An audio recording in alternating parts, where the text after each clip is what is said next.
Hey everybody, welcome back to part 16 of the FXS Lowrider restoration.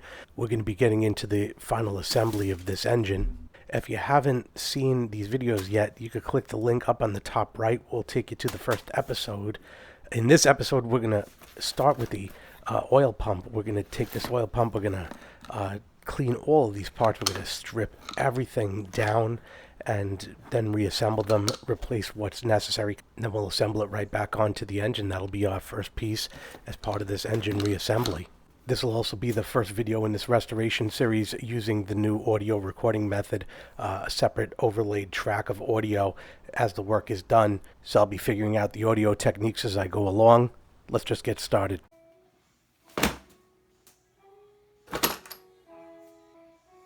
We're going to kick things off with the outer portion of the oil pump. Look at right here, we got the low pressure switch. This is the nut's loose here. I'm going to tighten that. And this is the chain oiler adjustment screw. I don't use the chain oiler, so we're just going to remove these components for cleaning. I'll remove that rubber cap right here. And every component's going to be removed off of this just to allow for cleaning, and then we'll reassemble them. There's a rubber cap on this port. I'm going to remove that as well. Everything's going to be stripped down so it could be cleaned out and then blown out. Each part reassembled back on as it's inspected so that we can move on to the next piece.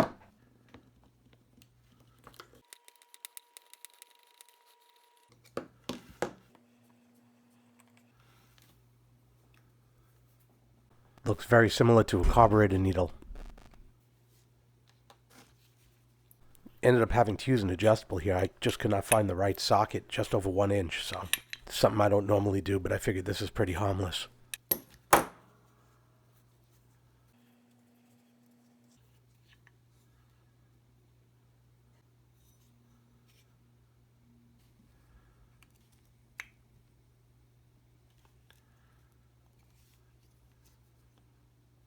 Yeah, I put on that rubber cap just for show. This port on this particular oil pump is long since plugged with metal. It does nothing. The low pressure switch shows remnants of Teflon tape, so I'll be sure to add that upon reinstallation. And this is going to be just my standard degreasing and washing of parts inside and out.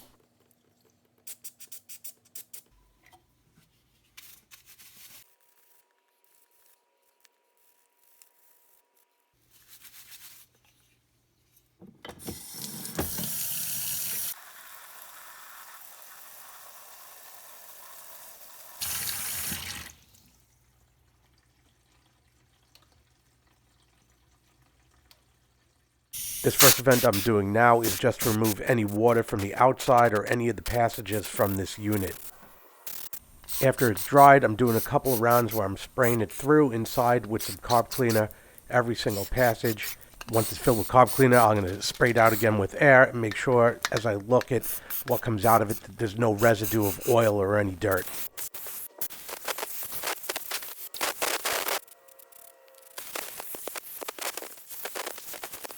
All cleaned out from contaminants, we'll move on to the next step.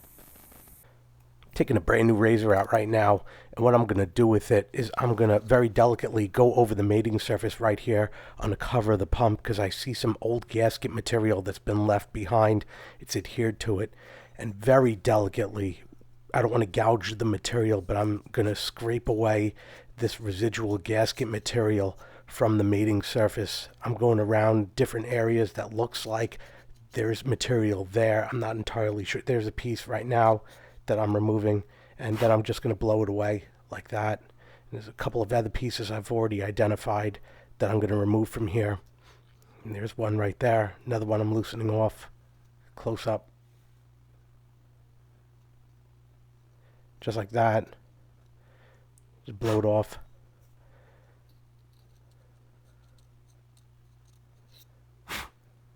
Now that one's gone.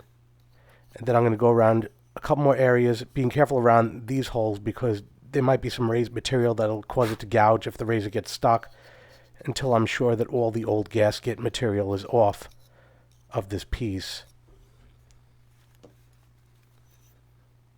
That looks better. So I'll give it one last check, see if I feel any more material.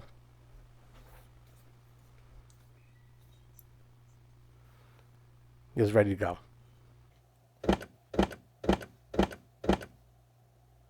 And all these other components have obviously been cleaned in the same manner.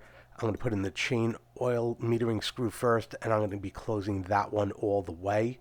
And I'll be using a screwdriver to seat it fully.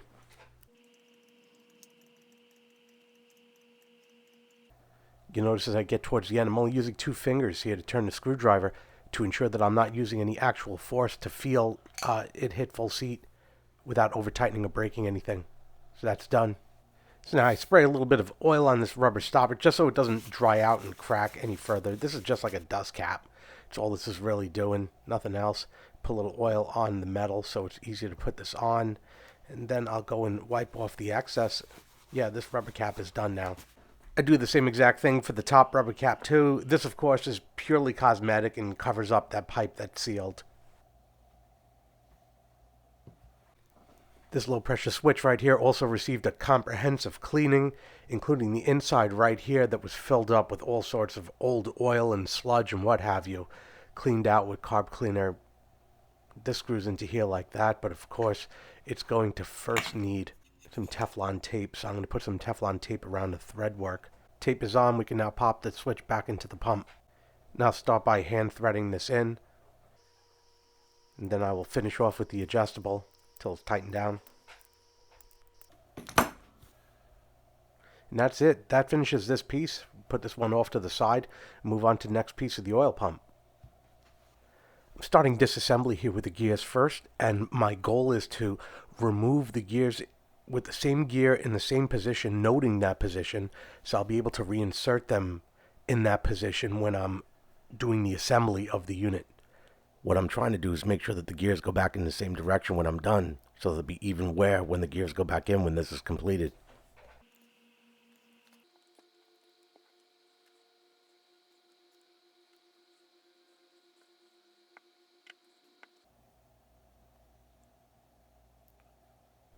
Now I'm going to remove these 2 flathead screws to expose the parts underneath these caps.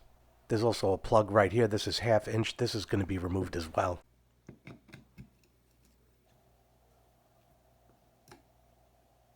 These caps look like they've seen better days. Though I haven't ordered new ones, I might replace these in the near future. This portion is part of the relief circuit. So this is coming out now.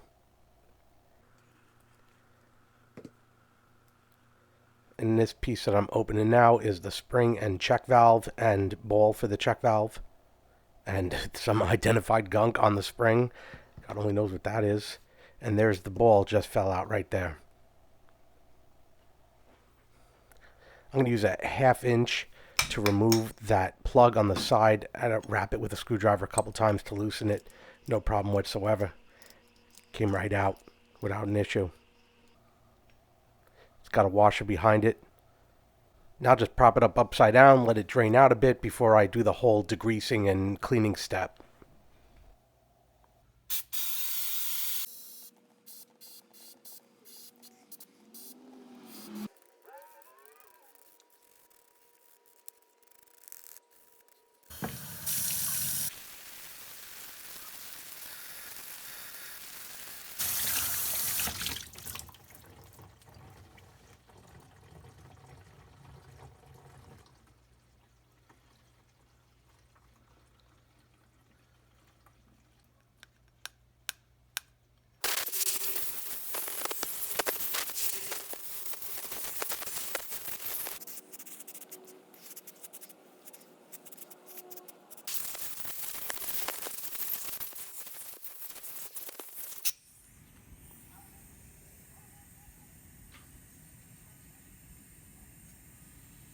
For this rebuild, I've ordered James gasket kit number 89403-7306.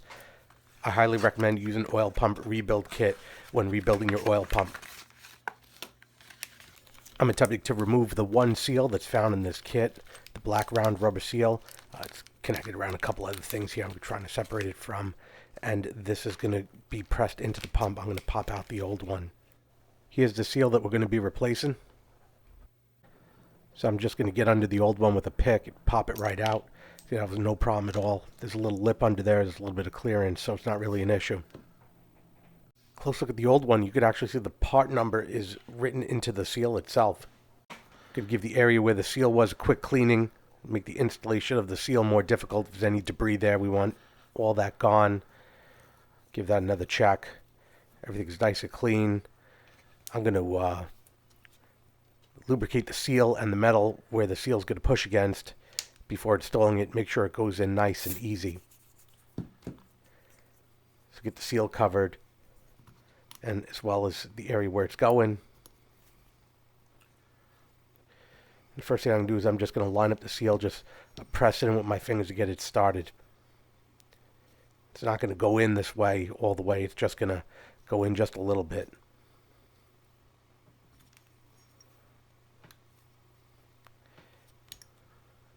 Make sure that it's straight, that it's not going in more on one side than the other. Everything's nice and level.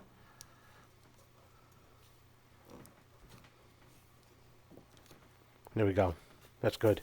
I'll be using a 10 mil socket. It is slightly smaller than the seal to be able to hammer it in nicely. Make sure it's perfectly centered over the seal. Then tap it down into position. The seal bottomed out correctly. It's got the right amount of space, as we can see with the clearance. It's seated properly. This task is now finished. I'm going to start washing, degreasing all the small pieces like this, and then bringing them back inside.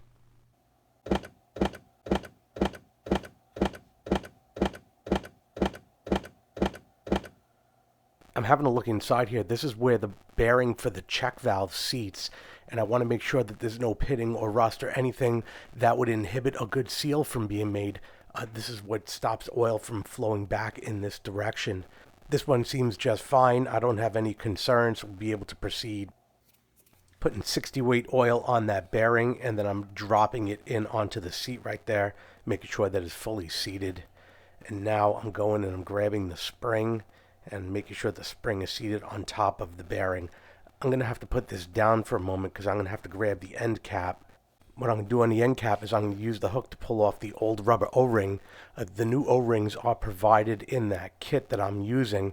I'll put one of them on this cap now after I lubricate it with 60 weight oil and clean the threads that were covered by the O-ring.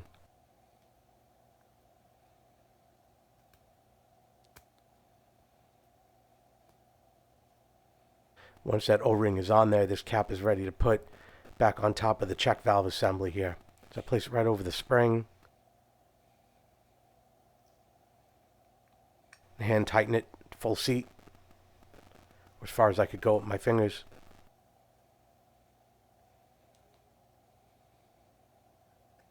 We can see through the plug what's going on. Finish it off with a flathead.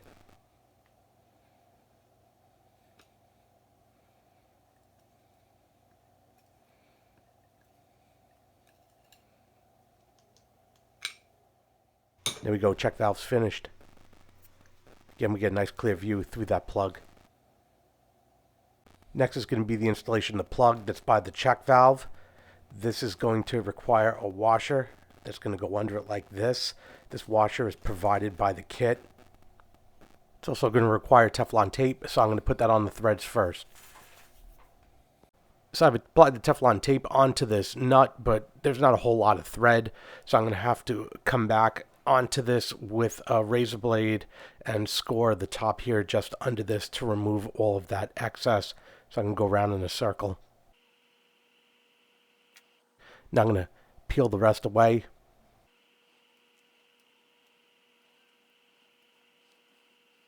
Put the washer over the bolt. So now I'm going to thread it right in as much as I could do finger tight. And we'll grab that 1/2 inch and finish the job.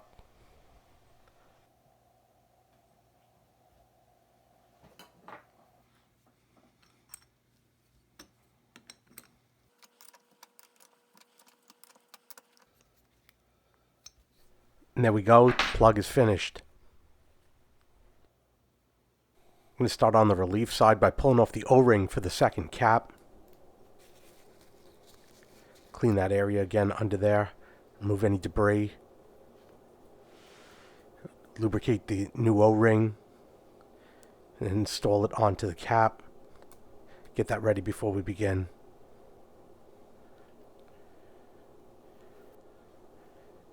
Pour a little bit of oil down there. I want to make sure that there's oil around all the sides before I put this piston in so it doesn't bind.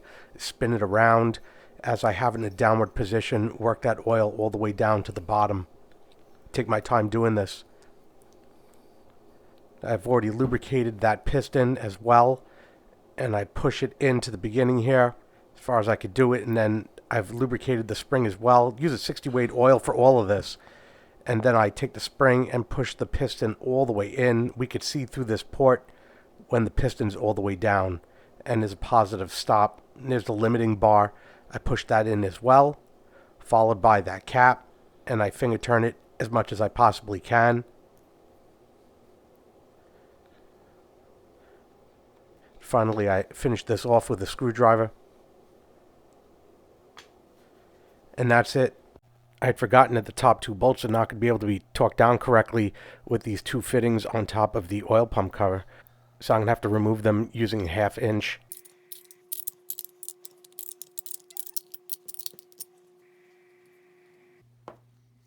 Some of the brass was marred and needed a little bit of encouragement.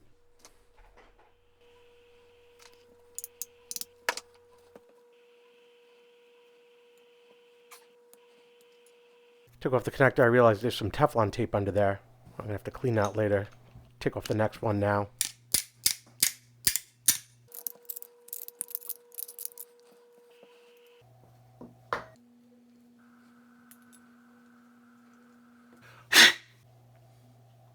Now with it removed, place it on top, and I can see I have clearance to those two. I blew out everything again to remove any foreign debris. So we're here at the engine. The first thing I want to do is take some paper towel here and cover it some carb cleaner. I want to push it through this tube to ensure that there's nothing in there. I want this cleaned out, and I'm going to push it through a couple times. I'm just using a plastic pen here to do this job.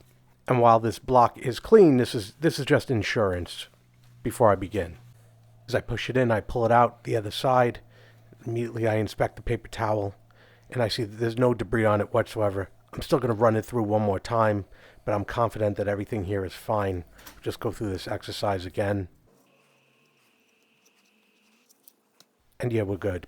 For the next step, I'm going to use denatured alcohol for cleaning. And I'm just cleaning the face of the case here where the oil pump is going to mount on. And I take a look at the paper towel and see what we got going on. And this is all very much clean. Remove any oils or residues that are on here. I'm probably going to do this one more time just as I install everything. But right now, this is sort of preemptive. This is the inner gear of the gear drive shaft. I'll be cleaning this now and prepping this for installation.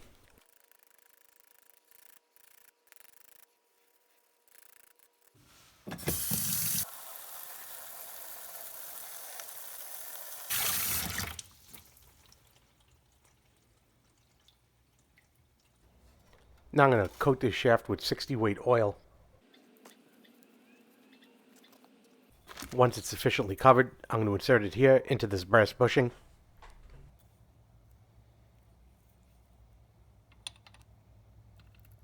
That's to make sure the bushing has oil. Now on it, so I'm going to turn it as I put it in here. I may have to reapply oil as I do this. I just don't want that bushing to be dry and not have oil in it. It's basically what I'm trying to accomplish here. Also, pushing the paper towel through with oil might be effective here to also make sure that oil is correctly applied to the brass bushing here throughout this entire area. Once I'm confident that oil is sufficiently coated, the bushing and the shaft, I'll push the shaft in and have the woodruff key notches facing up for the next step. Taking one last opportunity here, looking through the lifter block hole at the worm drive gear for the oil pump, and I'm rotating the engine, and I'm just looking at the gear, making sure that there's no damage. The gear's in good condition. Everything seems fine. So I pull back on the shaft all the way so that I can place the gear inside under the worm drive gear. As it seats into position, I'm able to push the shaft right back through as shown.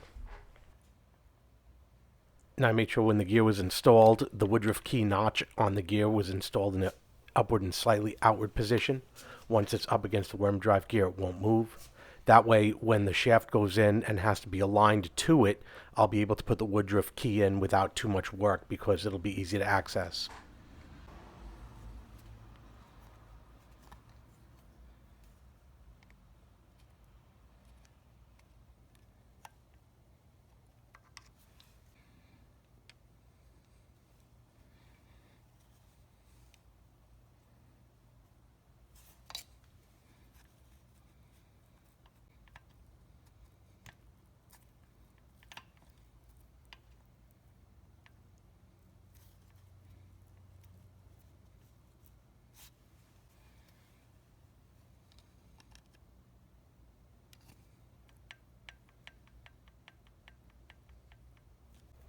Here's a close-up view of the slots lined up on the gear and shaft for the woodruff key and the woodruff key itself. At this time, there's no circlip holding this all in place. That'll come later after the pump is installed. Here I'm putting assembly lube on the worm drive gear and then rotating the engine. That way I'm just kind of transferring the assembly lube from one gear to another. There's probably more constructive ways of doing this, but I was having a whole lot of fun, so I really didn't care. And that's kind of what I'm doing to ensure that all gears are evenly coated with assembly lube, so on the first shot it's not going to run dry. It's just more insurance.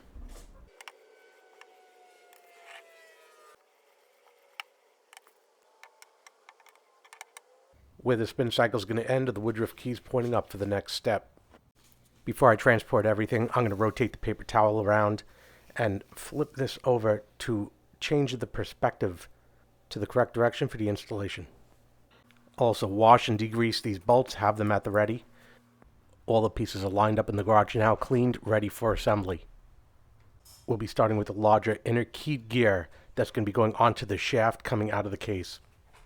All the small parts for this process are brand new and came with the rebuild kit. So for the first order of business, I dropped some 60 weight oil on a new woodruff key, and I'm going to put it here in the inner slot of the shaft.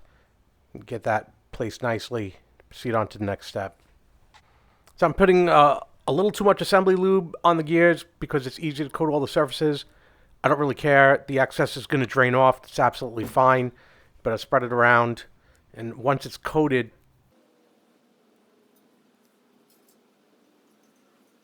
I'll come back, and what I want to do is get some 60 weight oil. I'm putting it on the inside of the gear because I don't want the inside of the gear to be dry either. I think there's some oil there, but I'm just going to add more. Gear goes right over the shaft, no problem at all, and butts up against the key. I go and I take a screwdriver to stabilize the key. As long as the notch in the gear and the key are lined up, the gear should go right over the key, locking the gear onto the shaft. I go and test it. Everything seems tight. I'm going to spin the engine around once, see how things are doing. Looks good. I'm going to pre-lubricate the shaft for the idler gear on the inside, as well as providing some oil around the area where the gear would butt up against the inside of the oil pump. Also, once again, I'm going to take some assembly lube and I'm going to coat the gear with a little too much assembly lube. Again, I'm going to allow it to drain off when we're done.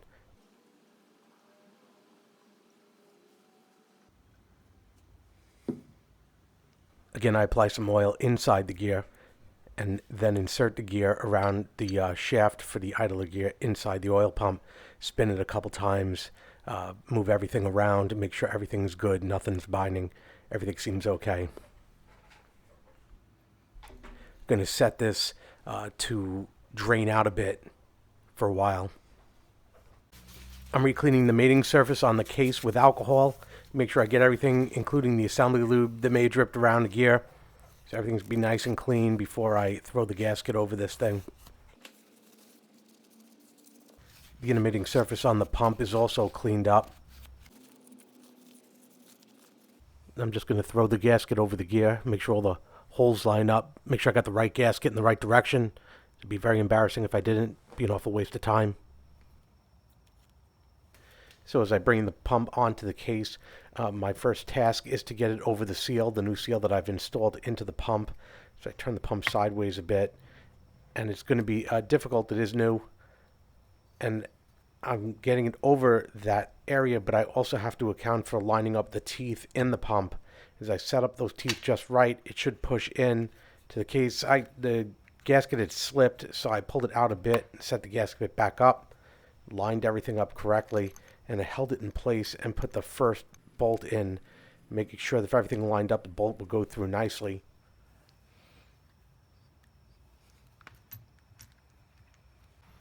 Went and grabbed the second bolt, put the second bolt in.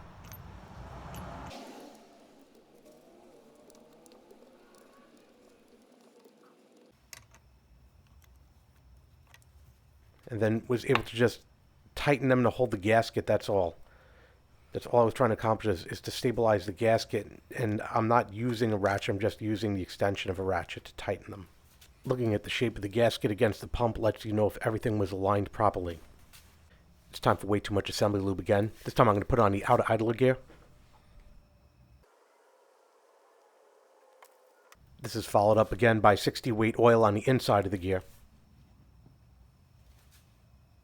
Also put some 60 weight on the shaft and surrounding surfaces of the pump for the gear. Then we drop the gear right into place. Spin it a couple times, make sure it doesn't bind, everything's good. Spread around the oil and the assembly lube. Now coat one of the new woodruff keys with 60 weight oil. Then I'll be inserting the key into the slot onto the shaft. Make sure it's nice and straight. More of way too much assembly lube again, surprise, surprise, on this gear, followed by, again, more oil for the inner side of the gear. Find the notch in the gear, to put it on the shaft, slide it right over the key, and no problem whatsoever.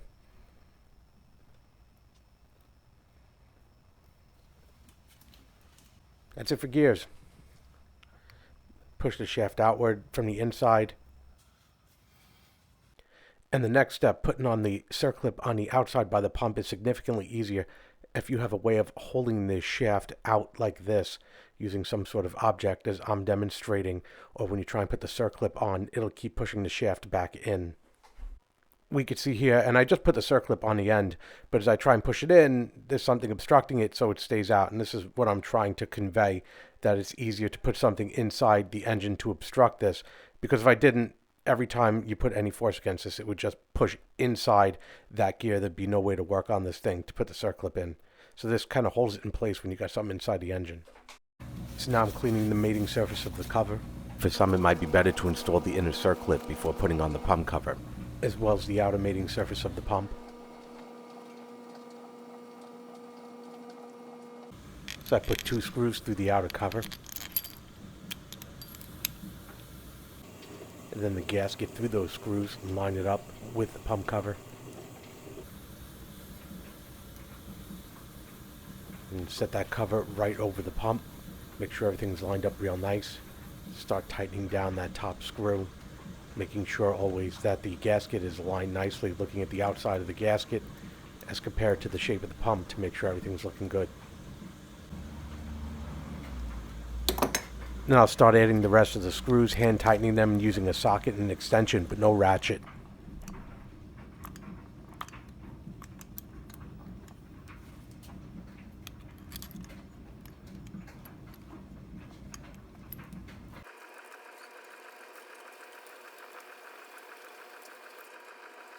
We're going to start from the middle outward, going from 40 to 80 to 120 inch-pound increments to torque this oil pump down onto the case.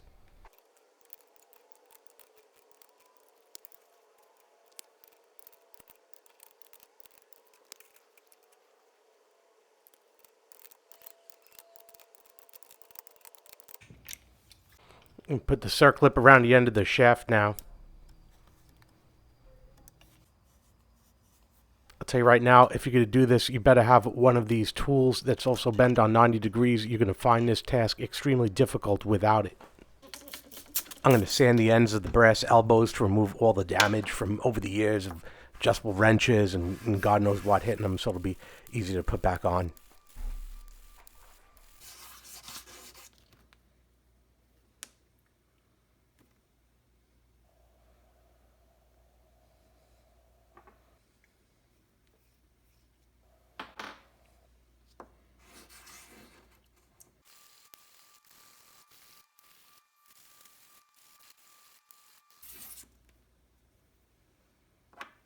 Now they're degreased, washed, covered in Teflon tape on the threads. And I got one connected, one not connected, just so I put the ones right back in the same position. So if the brass threads isn't perfect, it's not going to mar anything in the oil pump. Just trying to stay consistent. So now I'm going to hand tighten the elbow in, doing the inner one first, as far as it could go. And then break out a wrench here, finish the job, get it in the right position. And move on to the outer one. Obviously, you got to do just the elbows. There'll be no room to put the ends of the elbows on until both of them are in. I've had to employ a technique. I'll show. I used 2 wrenches here on the second one. Be able to work that second one in. Once I finish with that, I just put the extensions in. Those also got Teflon tape on them. Put that on before I installed them. Back those in with the wrench as well.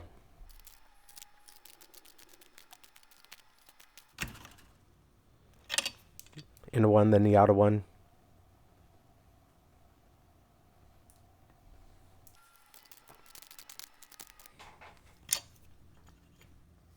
And that's it right there. That is a Shovelhead oil pump clean, rebuild, and installation. I hope you enjoyed this video. Next video comes out in this series. I'm going to post a link up in the top right corner. Do me a favor, hit that like and subscribe button down below.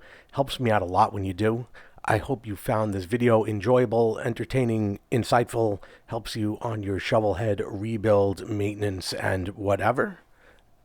Thanks for watching. Thanks for watching. Would you like to reply?